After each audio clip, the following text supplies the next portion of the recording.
गुरुदेव के मधुर संस्मरण लेखक छोटे लाल दास। श्री सद्गुरु महाराज की जय। अरे अपनी लिंग लगा बैठने बगल। ईश्वर पर अटल विश्वास है। श्री सद्गुरु ईश्वर पर अटल विश्वास है। साधक दो प्रकार के होते हैं। साधक दो प्रकार के होते हैं। एक प्रकार के साधक स्वावलंबी होते हैं। वे अपने पसीने की कमाई से जीवन निर्वाह करते हैं। वे दूसरे का अन्न खाकर भजन साधन नहीं करना चाहते। ऐसे साधक को अपने श्रम पर विश्वास रहता है। ये भी संतोष का जीवन जीते हैं,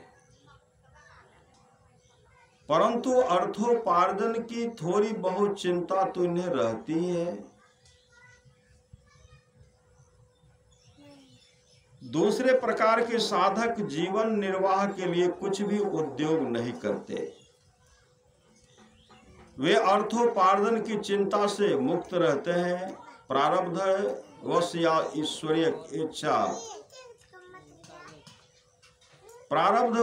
ईश्वरीय इच्छा से इन्हें जो कुछ सहज रूप से मिल जाता है उसी से गुजारा करते हैं और साधन भजन में संलग्न रहते हैं।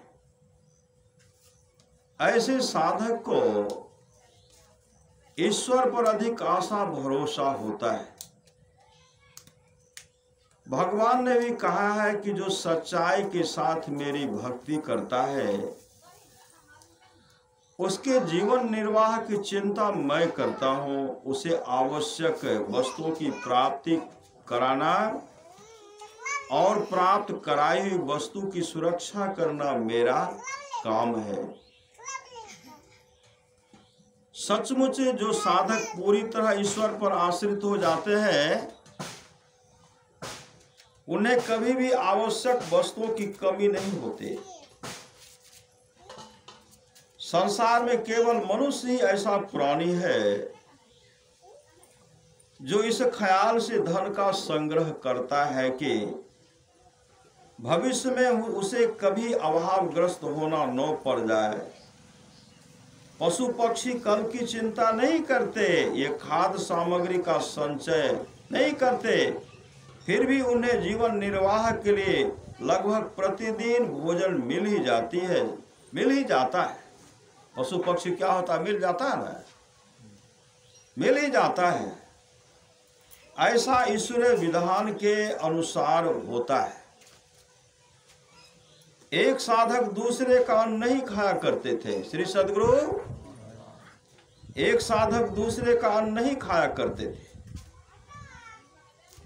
उन्हें अपनी कमाई के कुछ रुपये बैंक में जमा कर दिए थे।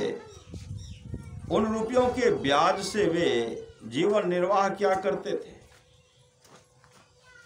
कुछ वर्ष के बाद बैंक फेल हो गया तो फिर उन्हें प्रारब्ध और ईश्वर पर ही भरोसा करना पड़ा। एक राजा की लड़की ईश्वर पर भरोसा करने वाले थे। एक राजा की लड़की ईश्वर पर भरोसा करने वाले थे। राजा ने उसका विवाह एक युवक से कर दिया। वह युवक ईश्वर पर आस्था रखने वाला था। उसे अनायास जो कुछ खाने की चीज मिल जाते थे उसी से गुजारा किया करता था। उसका निवास एक जंगल में था। श्री सद्गुरु उसका निवास एक जंगल में था। लड़की विवाहित होकर युवक के साथ जंगल में उसी स्थान पर गए जहां वह युवक रह रहा था। वहां उस लड़की ने वृक्ष की डाली से लटकती हुई एक पोटली देखी। उसने युवक पति से पूछा कि पोटली में क्या है। पति ने कहा कि खाने से कुछ रोटियां बच गई थी, उन्हें ही कल के लिए बांध रखा है।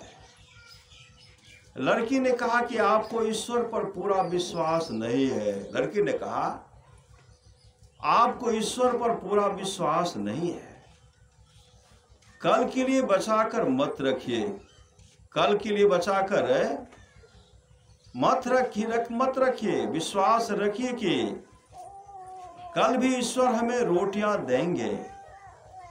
लड़की की ऐसी वाणी सुनकर युवक ने कल के लिए रखी गई रोटियों को फेंक दिया।